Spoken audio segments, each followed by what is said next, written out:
大家好，倔强的阿彩呢，没有出场费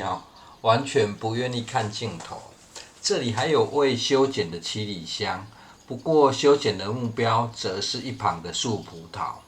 这棵树葡萄移植已经有1个多月了，对于原本的修剪方式跟个人想法上有点冲突了。尤其是树葡萄的果实是结在树干上，内部若是过于繁杂，或是有交叉枝，对于结果或是采收都不方便。虽然说这株事前是种了3-4年，因为一直没有结果，被弃养后才被动式的被移植到这里接受新形态的生活。修剪的方式除了把内部净空，一些残枝往内生长或是交叉枝，都会修剪得更为干净。有梦总是最美，就直接往日后最方便结果的方向修剪对于比较细小的枝条都修剪掉，只留下粗壮方便结果的枝条。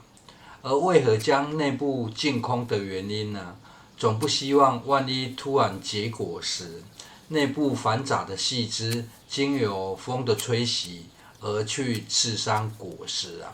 虽然说不知道何时才会结果，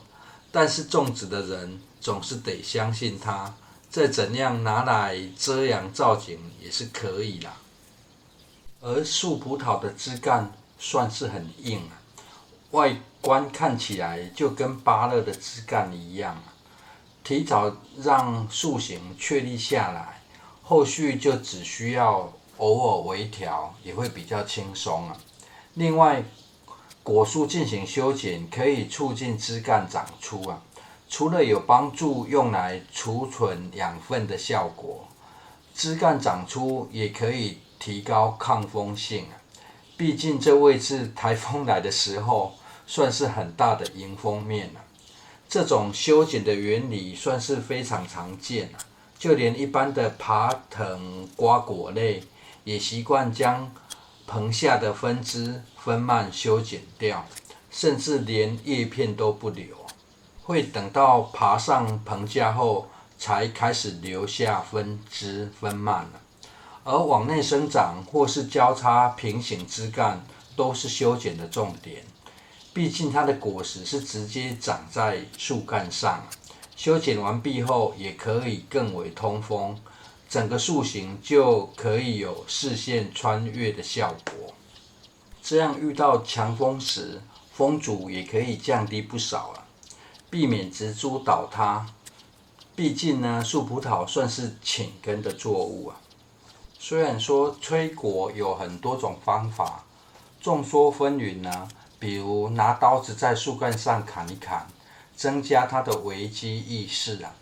或说是经由破坏直往生长枝传送养分，逼迫转往结果枝的方法来促进结果。但是没有催果的自然种植方式，个人还是比较习惯也许果实不多，但是物以稀为贵就像下方的酪梨，经由不断掉果后，到目前为止也还有8颗对于初生果算是非常满意了。而10生苗的金桔呢，不知道是季节性的问题，